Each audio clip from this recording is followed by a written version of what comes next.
आज हम करने जा रहे हैं क्लास 10th की एक्सरसाइज 3.2। इसके अंदर हमें क्या दिया है, कुछ रैखिक समीकरण दे रखी हैं, उनको हमें प्रतिस्थापन विधि के द्वारा हल करना है। ठीक है, जैसे हमें दे दिया x + y = 14, x - y = 4।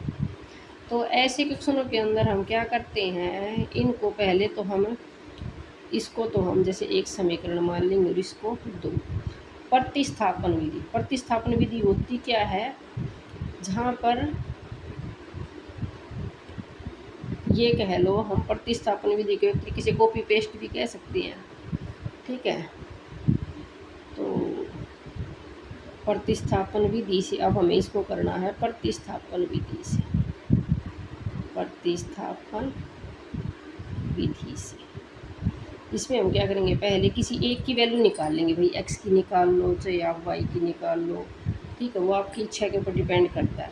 Answer दोनों से सेम आएगा, चाहे आप एक समीकरण में x की वैल्यू निकाल लो, y की निकाल लो। ठीक है, अब इसमें जैसे मैंने कर लिया x + y = 14, तो मैंने इसमें x की वैल्यू निकाल ली माने, तो ये 14 है और इसको मैं y को उधर लेके जाऊँगी तो ये प्लस का है, तो उधर जाके ये माइनस का हो जाए। ये मेरा समीकरण 3 हो जाए। यहाँ पर मुझे x का मान मिल गया। अब x के मान को, अब ये तो मैंने किससे निकाला है, एक समीकरण से निकाला। तो मैं क्या करूँगी, अब ये 3 समीकरण आ गया। अब इस 3 समीकरण का जो मान है ना, जो ये x का मान आया है, ये मैं समीकरण 2 में रख दूँ। तो प्रतिस्थापन क्या होता है कि मतलब स्थान बदल देना। ठीक है, तो अब मैं क्या करूँगी, समीकरण 3 का मान 2 में रखने पर। ठीक है, तो समीकरण मेरा 3 क्या है, जैसे x - y = 4 है, और x की जगह पे मैंने क्या रख दूँगी, अब ये रख दूँगी मैं, अब x की जगह पे 14 - y। 3 का मान समीकरण 2 में लिख, x की जगह मैंने रख दिया, माइनस में y = 4। इसको मैंने 14 - y = 4 किया, तो कितना है, ये मेरा 14 है, ये माइनस का y, ये माइनस, तो माइनस के 2y हो गया, ये माइनस के 2y। अब मैं इस 14 को उधर लेके जाऊँगी तो ये भी अब इधर प्लस का, तो उधर जाके माइनस का हो जाएगा। ये माइनस का 2y = 14 में से 4 गए तो माइनस का बड़ा है, तो माइनस के 10 बचेंगे, तो माइनस से माइनस कैंसिल, तो y का मान कितना आ गया, 10/2। 2 की टेबल में इसको कट जाएंगे, 2 पंजे होता है भाई, तो y का मान कितना आ गया, 5। y का मान कितना आ गया, 5। तो अब हम क्या करेंगे, जो ये y का मान निकल कर आया है,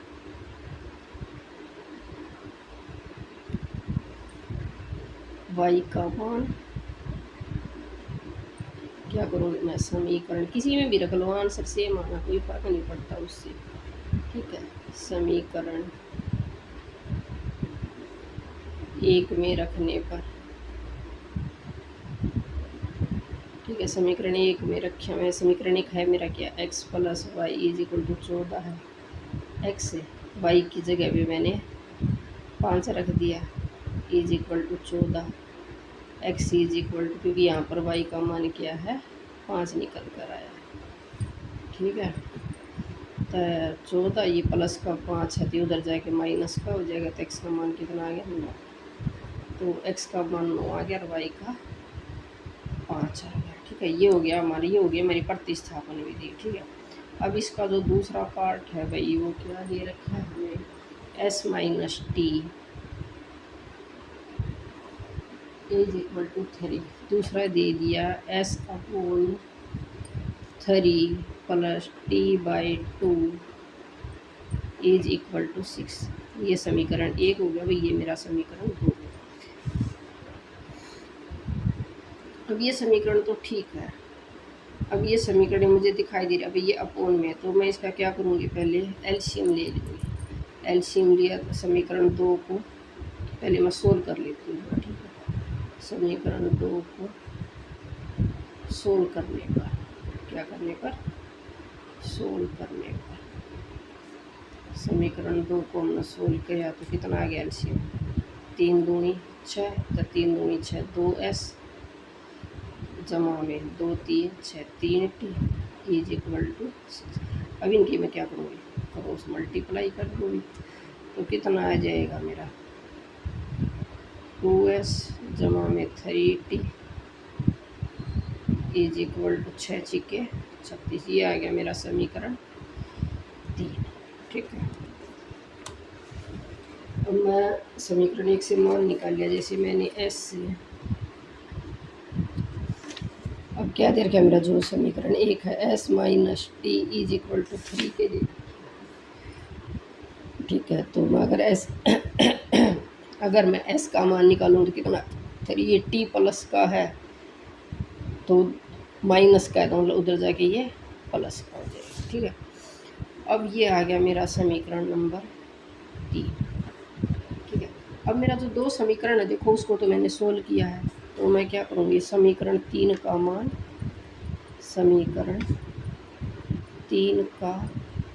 मान किस में रखूँगी? समीकरण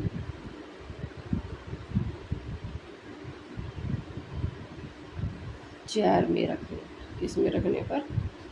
4 में रखने। तो समीकरण निकल कर आया था मेरा क्या निकल कर आया था मेरा? 2s plus 3t is equal to 36। यही आया था। तो s की जगह पे 2 है, s की जगह मैं क्या रख दूँगी?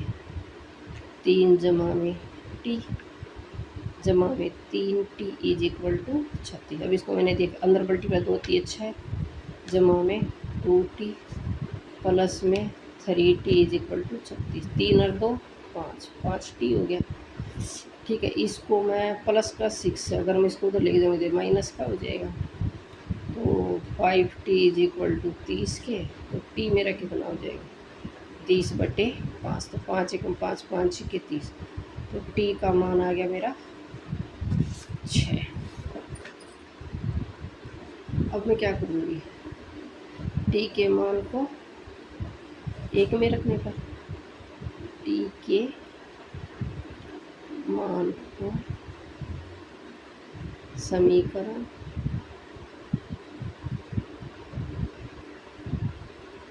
1 में रखने।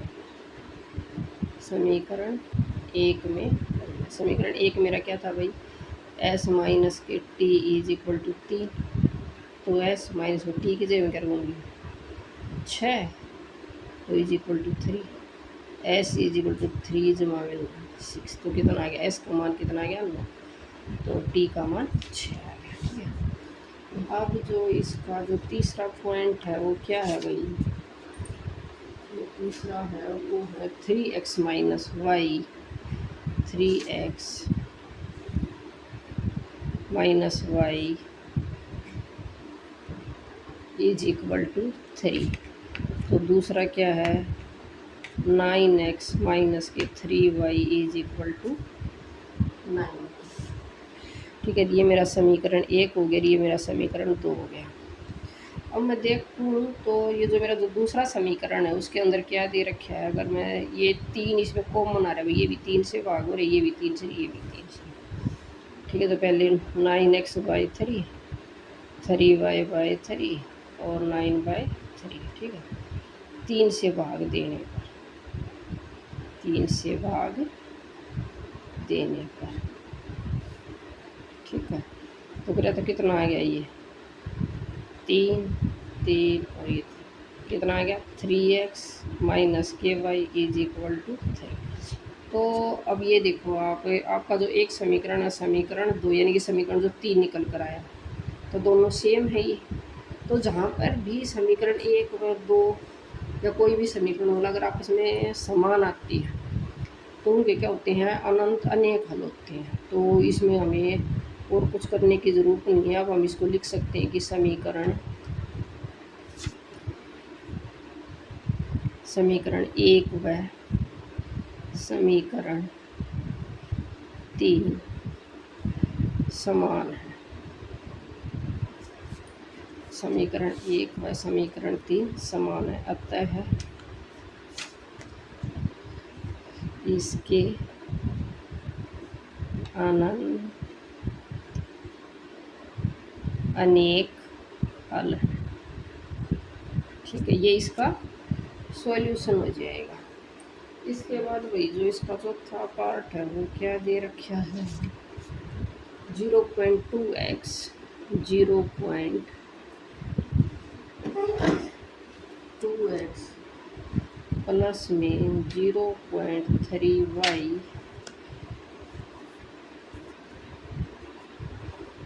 0.2x प्लस में 0.3y is equal to 1.3। 0.4x plus में 0.5y 2 3 4 5 इज इक्वल टू 2.5 2.3 क्या है ये 2.3। तो ये समीकरण 1 है, ये समीकरण 2 है। अगर मैं इसको देखूँ, ये डेसिमल में दे रखा है, तो इसका क्या मतलब है कि ये 0.2 अपॉन में यानी कि हर किसी के नीचे 1 होता है। अगर मैं इसको हटा दूँ तो ये 10 आ जाएगा। हर किसी के साथ ऐसे ही है, ये 0.3 ये हर किसी का 1 होता है, इसको हटाऊँगी 3। ठीक है, ऐसे है ये।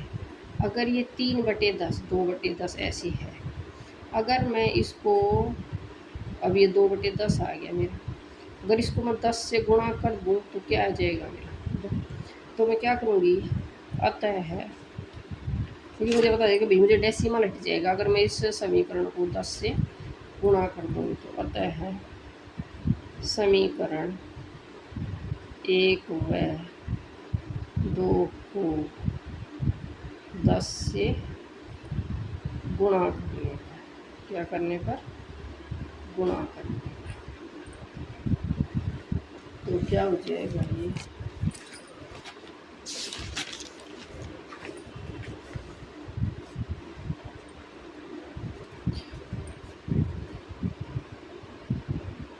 तो क्या हो जाएगा ये 2x plus 3y is equal to 13, ये 4x plus 5y is equal to 23।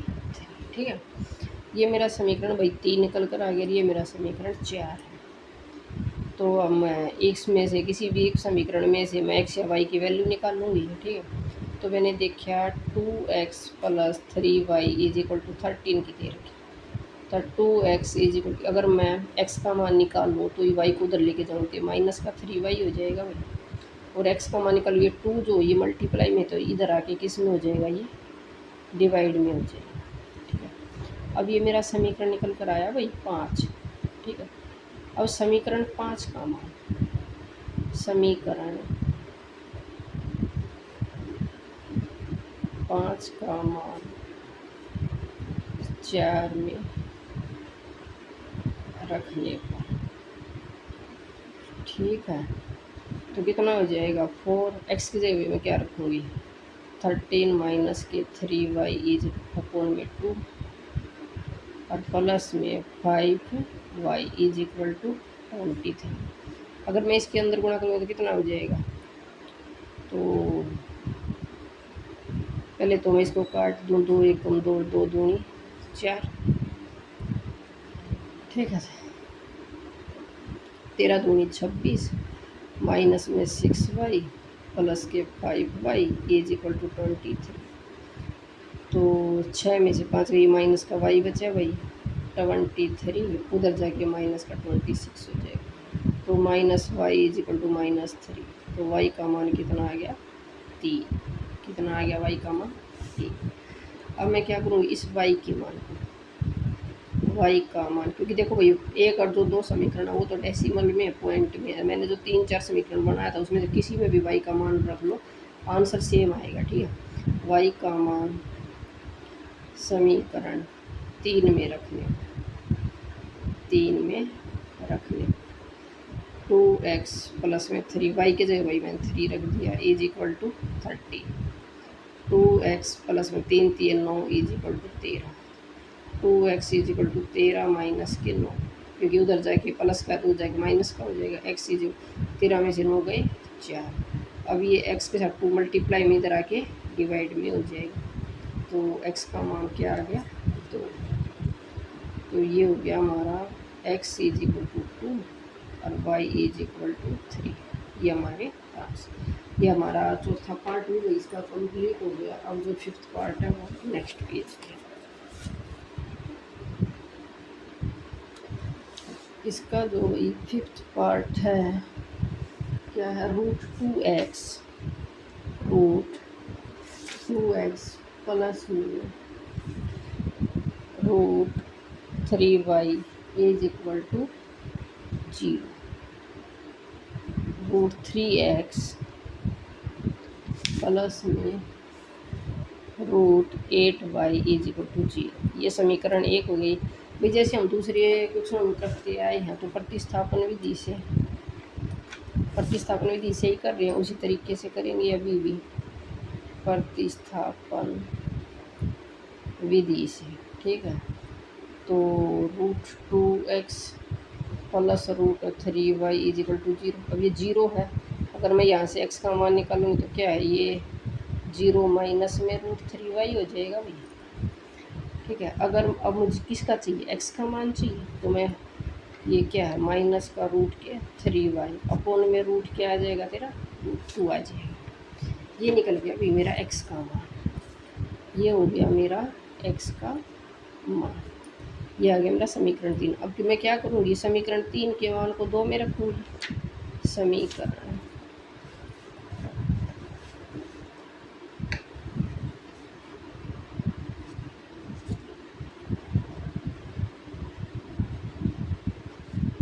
समीकरण 3 के मान को 2 में रखने पर 2 में रखने पर ठीक है, तो समीकरण मेरा जो 2 हो क्या है, √3x प्लस में √8y इज इक्वल टू 0। अब जो x है मेरा कितना है, ये √3 बाहर रहेगा, x के लिए मैं क्या रख दूँगी माइनस के रूट के 3y अपोन में √2 माइनस में √8y इज इक्वल टू 0। ठीक है, अब मैंने इसके अंदर करी भाई, रूट से तो रूट कैंसिल हो गया। ठीक है, तो √3 कितना आ जाएगा माइनस के 3y अपोन में √2 माइनस में √8y इज इक्वल टू 0। ठीक है, तब मैंने इसका एलसीएम लिया तो मेरा कितना आ गया √2 आ गया भाई। ये तो माइनस के 3y माइनस में √2 इंटू में √8y। ठीक है, इज इक्वल टू 0। तो ये कितना आ गया माइनस के 3y माइनस, अब ये भी रूट है ये भी रूट है, तो इसकी हाफ और पूरा 1 हो गया, तो 2 8 16। तो रूट का कितना आ गया ये 16y अपोन में √2 इज इक्वल टू 0। अब हमें पता है कि 16 का वर्ग क्या होता है 4 होता है, तो कितना आ गया माइनस के 3y माइनस के 4y इज इक्वल टू 0। ये कितना है √2। अब मैं क्या करूँगी, क्रॉस मल्टीप्लाई करूँगी तो क्या आ जाएगा, 4 में 3 7। ठीक है, तो कितना आ गया माइनस के 7y इज इक्वल टू 0। तो माइनस में y इज इक्वल टू 0/7, तो y का मान कितना आ गया 0। y का मान क्या आ गया, अब ये 0 आ गया। ठीक है, ये जो y का जो मान है उसको मैं किस में रख दूँगी,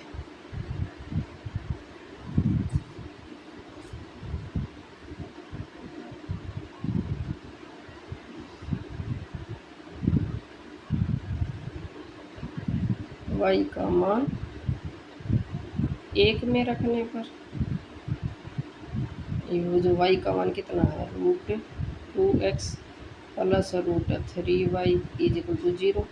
तो √2x प्लस में √3y की जगह मैं 0 रखूँगी, तो कितना होगा √2x plus 0 is equal to 0। तो √2x इज इक्वल टू 0, तो x इज इक्वल टू 0/√2। तो x इज इक्वल टू 0 और y इज इक्वल टू 0, तो दोनों का हमारा 0 आंसर आ गया। तो अब इसका वही जो लास्ट पार्ट है जो हमारे फर्स्ट क्वेश्चन है उसका वो है नेक्स्ट पेज पे।